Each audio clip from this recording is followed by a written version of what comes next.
India is now fined or penalized of buying Russian oil from US. We have 50% tariff. India is really good negotiators, and I believe this is a temporary situation. President Trump recently gave a statement in which he said the Indian economy is a dead economy. We see the growth rates in India. You're a top grower in the global economy. India and the United States, they're really long-time partners and have a very good and clear future together. How do you see Indian investments in Israel? Haifa port by Adani is really the major investment in recent years. I'm very, very happy about it. I'm excited about that. I will straight away come to the question on the bilateral agreement, investment agreement, which is signed just a few hours back. Give us details about that and how will it pave the way for the free trade agreement? Okay, so thank you very much. Indeed, we just signed the bilateral trade agreement, very exciting milestone for the relationship between India and Israel. This agreement basically gives clarity and stability to investors, foreign investment for both sides, to Indians that want to come to Israel and Israelis that want to come to India. There's a huge potential between the countries in terms of investment. We already have investments from both sides and we want to increase that. So this is what the agreement does. I believe it will also pave the way to free trade agreements, and there's already some discussions, pre-negotiations I would call it, between the two countries, and that I believe will come. Minister just indicated that you will be completing that in few months.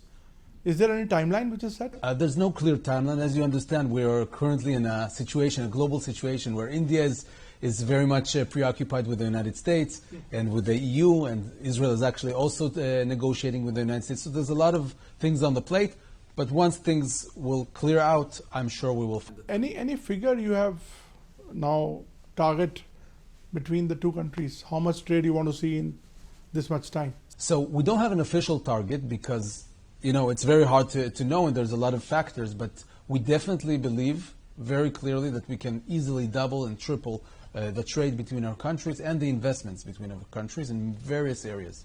And most of the trade right now, the majority of the trade I can say is defense between the two countries. Are there other areas which you are trying to explore, like startups and other things in which the agreement, the intensity will increase? Yes, so absolutely. So it's not only trade, we have and not only defense, I'm sorry, there's various areas already. We have diamonds and we have manufacturing of different kinds of electrical goods that India provides and so forth.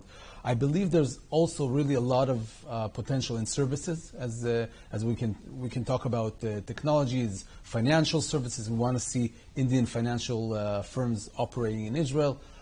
We can see more technology, more areas of the economy like energy, agriculture and so forth.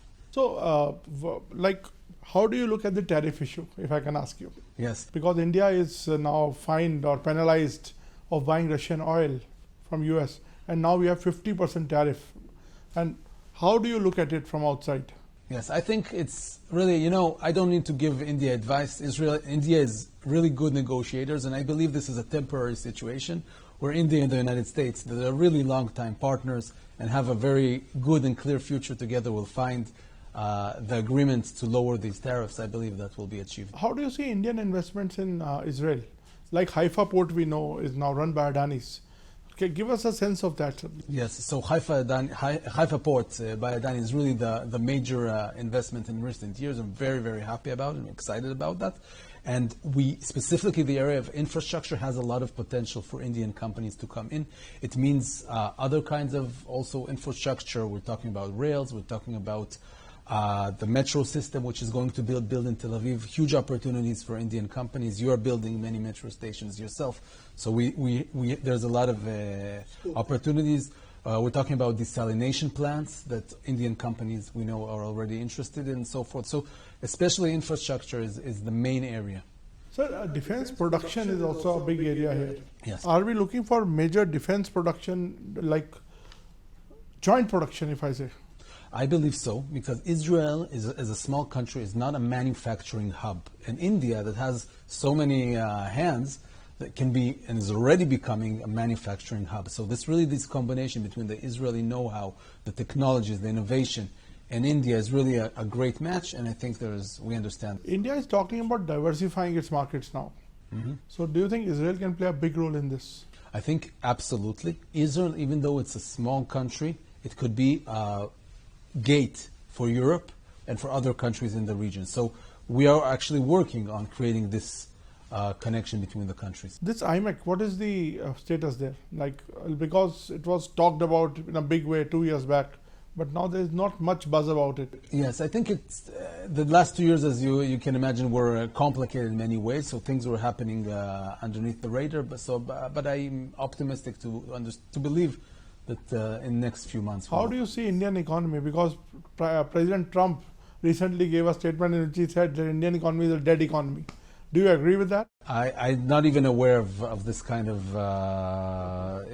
statement. And of course, we see the growth rates in India. You're a top grower in the global economy.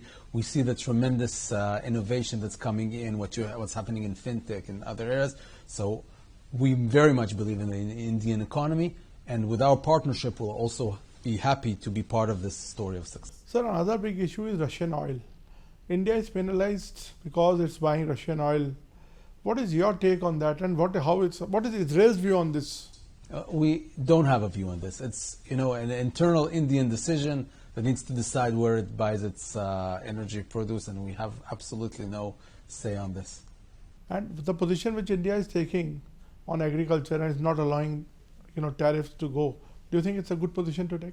I think we all understand that the country needs to balance its interest, and India, as a country that has a very large agriculture sector, it's very understood that you want to defend in many ways your sector. By the way, the United States also, from its interest, wants to open markets for its farmers. So we're talking about a balance of interest, and I think it's fair to work on that. So how do you look at Make in India project, which is coined by Prime Minister? And is Israel ready to make in India? Yes, and for Israel it's actually great. Israel is one of the biggest partners for Make in India, because for us as a small country that doesn't have the manufacturing capacity that India has, would love to partner, and already partners in the sectors that you mentioned, bringing our know-how to create the Make in India. So if you compare the two, China and India, which is the main, are you looking more towards India like for future manufacturing? We're not comparing. We believe we have... There's always a comparison between the two countries. But I'll leave to others to compare. We're very much focused on India. We believe very much in India. Actually, our minister just mentioned he wants to look into having a Ministry of Finance representative in India, because we so much believe in your market. And we're going to focus on that. Can you just elaborate on that?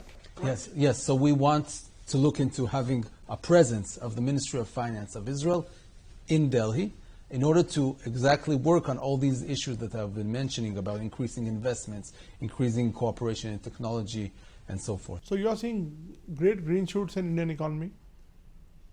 Are you seeing great prospects in Indian economy? Yes, absolutely. The Indian economy, we've seen in recent years the levels of growth, and you're picking up. You became third or fourth largest economy in the world, which it depends how you measure, and the population is stable and it's growing compared to other countries. So there's a lot of potential, absolutely. So the main issue, another major issue which is always keeping the investors on tenterhooks is the security. Because of the ongoing conflict in the Middle East, how do you ensure that Indian investments are secure and in Israel? Because all the big investors, they first analyze. So this is the main, I think, sticking point for making investments. I don't think it's such a big sticking point, and I'll tell you why. We can see the investor confidence in the Israeli economy. It's really at record levels. We see the stock markets booming above 70% in the last years. We see our currency just getting stronger and stronger. So investments understand that the security issue, even though it exists, it's not the main issue. And the potential and the opportunities are so much stronger than these risks, which risks, in economics can happen from many, many reasons. Thank you, sir. Thank you for talking to ANI. Thank you very much. Pleasure.